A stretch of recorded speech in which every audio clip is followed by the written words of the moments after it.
And then the last two essays, the one on Schopenhauer as an educator, and then the other on Richard Wagner, those are going to be what he understands can fix things. And neither of them individually. What you need is something that combines both. So you need something that can combine, on the one hand, the experience that Nietzsche has learning from Schopenhauer. He discovered Schopenhauer when he was looking through a bookstore and was just blown away by Schopenhauer because of how radical Schopenhauer was. He was willing to blurt out these things that were ruining the sacred truths. And that had a profound effect on Nietzsche as a student so that he could grow into his own. So you need that.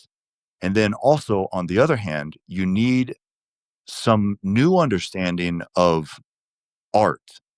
And this he found in Richard Wagner. Now, what you'll find, for instance, in that book, The Nietzsche Canon, is that that fourth essay, well, really the third essay too, they took a little while to be published.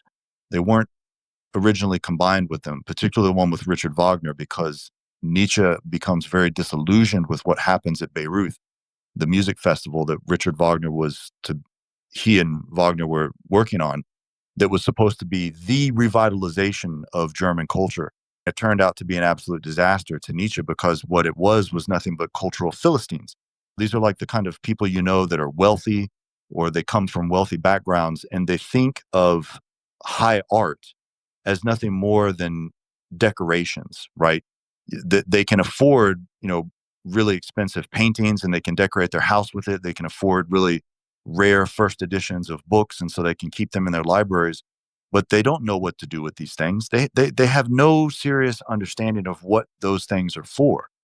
And so that's what he found at the festival Beirut, was that despite all of the great efforts they saw of revitalizing culture, it was too late.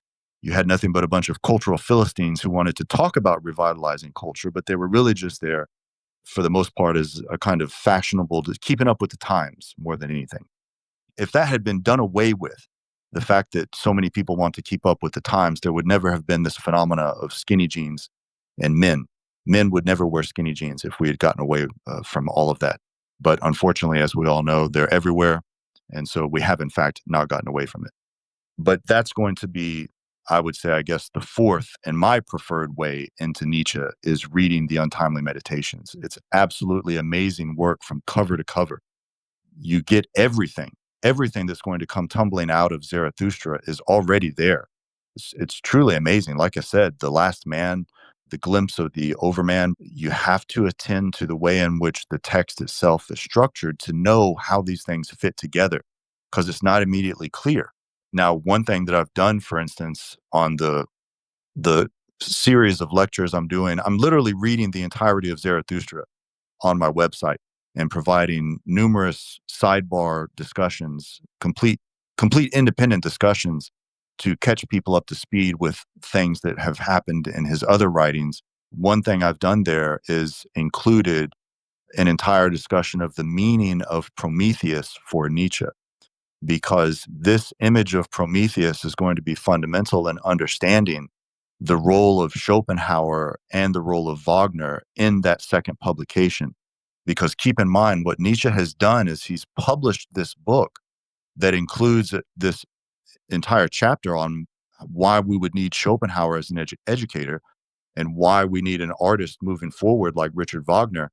But on the one hand, he's already disowned Schopenhauer. He doesn't even believe Schopenhauer was right about his philosophy. And then on the other hand, he's already disowned Richard Wagner. He no longer agrees with Wagner on what's needed going forward for culture, but he still publishes those two essays. And what's most fascinating about those two essays is you can read both of them and find very, very little about Schopenhauer, very, very little about Wagner. So on the one hand, Schopenhauer as an educator, right, how he could crack someone, the mold, I suppose I could say, shake someone out of their dogmatic slumbers if they had him as a professor. And then on the other hand, to what it would mean to experience a kind of tragic version of music going forward. Now, he's going to have much reference on the one hand of Schopenhauer to the Greek poet Aeschylus. And Aeschylus, of course, is the one who writes the Greek tragedy of Prometheus. And then on the other hand, he's going to have quite a bit of reference to Heraclitus and Empedocles as pre-Socratics.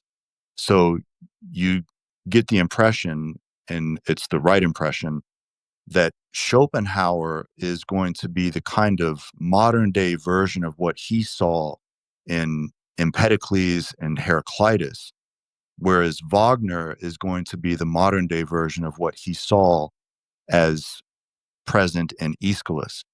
And what's so important about that, and this also comes up in The Birth of Tragedy, is that, remember, the whole purpose of Prometheus stealing fire from the gods and giving it to man was because it's precisely through the stealing, the thievery of fire, giving it to man, that man becomes cultural. So these two final essays here, Schopenhauer as educator and then Richard Wagner and Bayreuth, they provide the way in which Nietzsche himself understands cultural renewal. The culture that he's living in is so bad that he can't, I mean, it can't go on.